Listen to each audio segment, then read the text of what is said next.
Hello folks, this is Danny at Bradley James Classics, and today's classic is rather a snazzy looking Morris Minor from 1965, and as you can tell almost immediately, this one has had a few period accessories to jazz it up a bit and just generally change the average look of the Morris Minor into something maybe a bit more sporty or custom-like.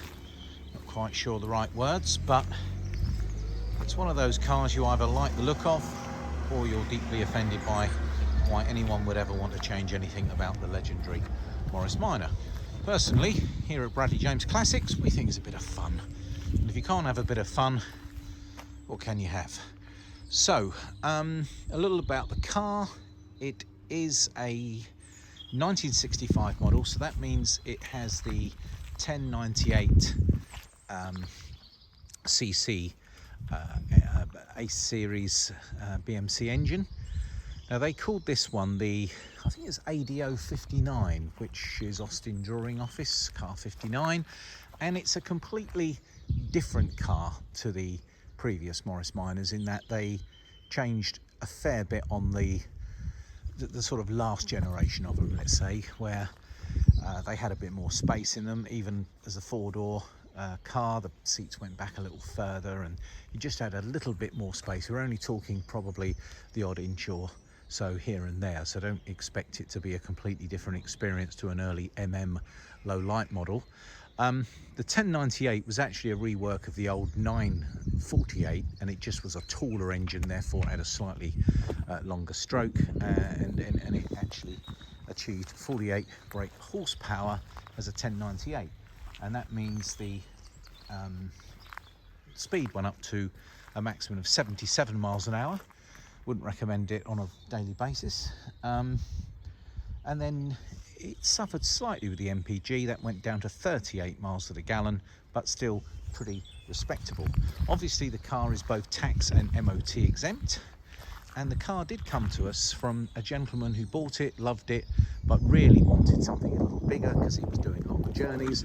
So he traded it in against a rather lovely Triumph 2000 we had, and we were happy to have this. It is a bit of fun, and he paid rather a lot of money for it. In fact, he paid £1,500 more for this car than what we're selling it for, and he then went on to spend over £1,000 on bits and pieces. So I think at the price point it represents pretty good value for money, but it does take into account it is by no means the perfect example, even though I've got to say, as I walk around it from this distance and when I get in closer, she does present rather well in this very glossy paintwork.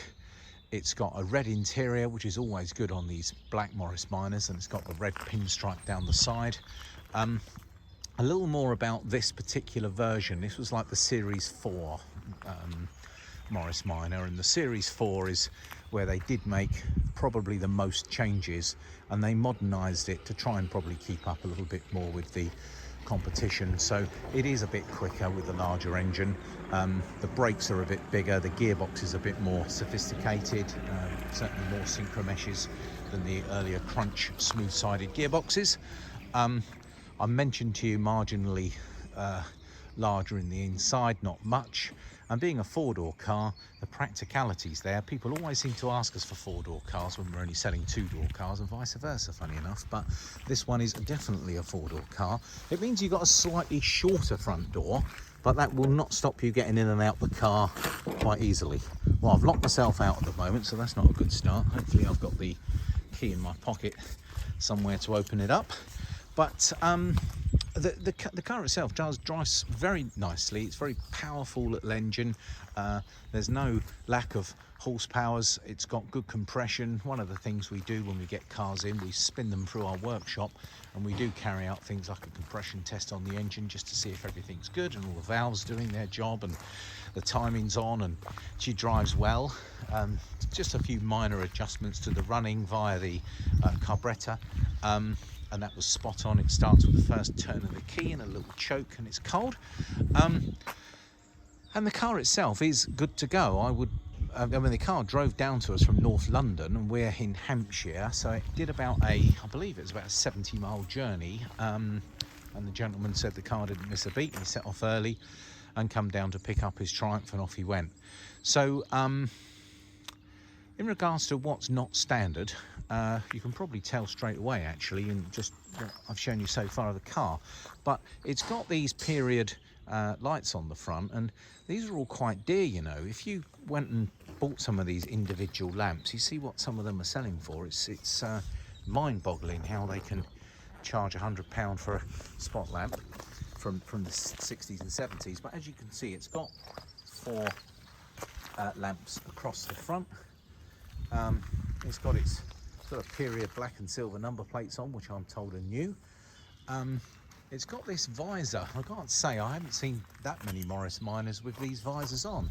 I always think of like the rockabilly Ford Consols and what have you, and some of the Vauxhalls of the 60s, but not a Morris Minor. But I've got to say, it does look pretty cool on there, and you certainly wouldn't get the sun in your eyes, and you still got good visibility, because I've taken the car for a drive. Now, the gentleman did splash out on these rather snazzy mini light alloys, which are in like a graphite grey with a chrome rim. They're brand new, and they were rather dear, and so it has a new set of tyres, and it does give the car a slightly taller stance, but there's no rubbing of the arches, and the car drives very well on these. So there's slightly bigger wheels than what you would have as standard. Chrome work is very passable, as you can see. That back bumper looks pretty good.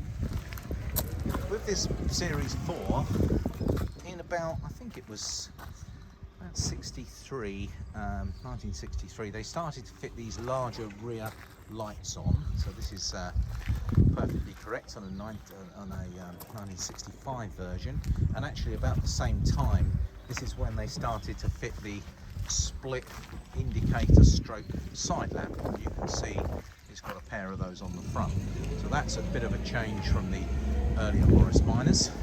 I'm going to walk around the car really slowly and show you all of the external paintwork in some detail.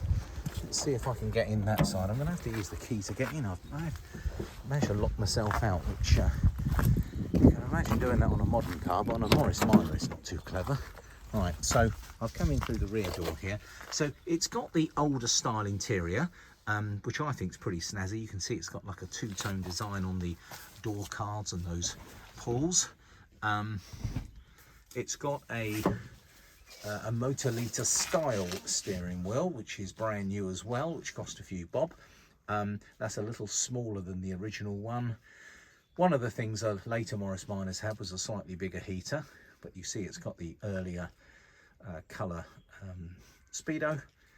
Someone's decided to colour code the little pockets on the front of the dashboard white, and then at low level you've got that bar down there, which is like a parcel shelf, which isn't on the driver's side, and there's that red carpet, and it's got some carpet mats, and it did have a set of slightly wacky seat covers. Now that was masking the fact that the driver's seat, which is probably the old original leather seats that these cars had, it's got quite a nice uniform split right up there. The passenger seat isn't pristine, but it's very passable, and it appears to have the correct rear seat, which is the two-tone, which matches the door cards. So it looks as if these might actually be out of an older car, the front seats, but it's quite common actually, because of the seats and Morris Minor interiors being readily available, that there was a bit of a change around. And it looks as if it's got its original headlining, which is passable without being in wonderful condition, and it's very pleasant through the dashboard there, and the car starts and drives very nicely.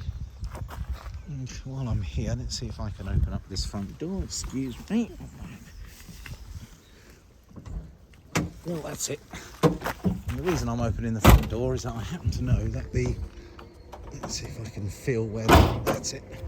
I'm going to try and show you the engine bay and do my one-handed opening trick, which is not always the easiest, but I'll give it a go. Let's see if I'm lucky. It's only a little only a little lever you've got to press across, but when you're doing it with one hand, because you're trying to hold on to a bonnet, it's not always that easy, but that's it. And there we have quite a large battery, I've got to say. No wonder it starts so well. It's all black here under the engine bay. Quite a heavy-duty set of cables there, so it looks as if it's got the negative earth conversion. And there's the engine all set in there. Now I'm told it has had quite a big spend. Lots of new bits and pieces. That looks a fairly new fuel pump there. I hear the alternator's new, which is probably not a bad idea when you're running spot lamps. And truth be known, I'm not even sure if those spot lamps are wired in, but they've got wires going to them. I haven't noticed a switch on the inside, to be honest. Well, I'm going to go around the car real slow and go panel by panel. So here we are at the rear of the car. That's a nice shiny panel, as is the roof itself. If I get close, I can see some little micro blisters here and there on the paintwork, and that door's quite acceptable. The bottom of the door's pretty good. There's usually a little chrome panel which often gets fitted at the bottom of these doors.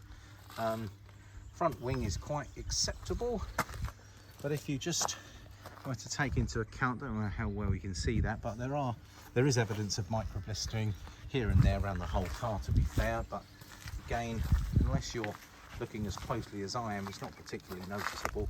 The car has clearly had a repaint at some stage.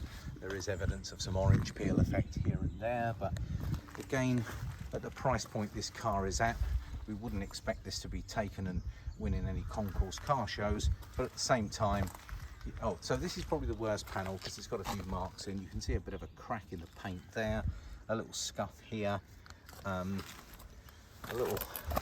it's a little bit unpleasant on that particular panel. I mean, actually the wings are very easy. It's a bit drastic to have to change a rear wing on one of these, but it's probably one of the best cars to get panels for. And at the bottom of the doors, there's the odd imperfection here and there, but nothing drastic. If I get up close, you can see a few bits may have been touched in here and there, but it doesn't detract from the overall presence of the car. When I step back here and I walk around the car, it does look rather good, with a very presentable chrome work, those lovely set of Miller Lite period wheels.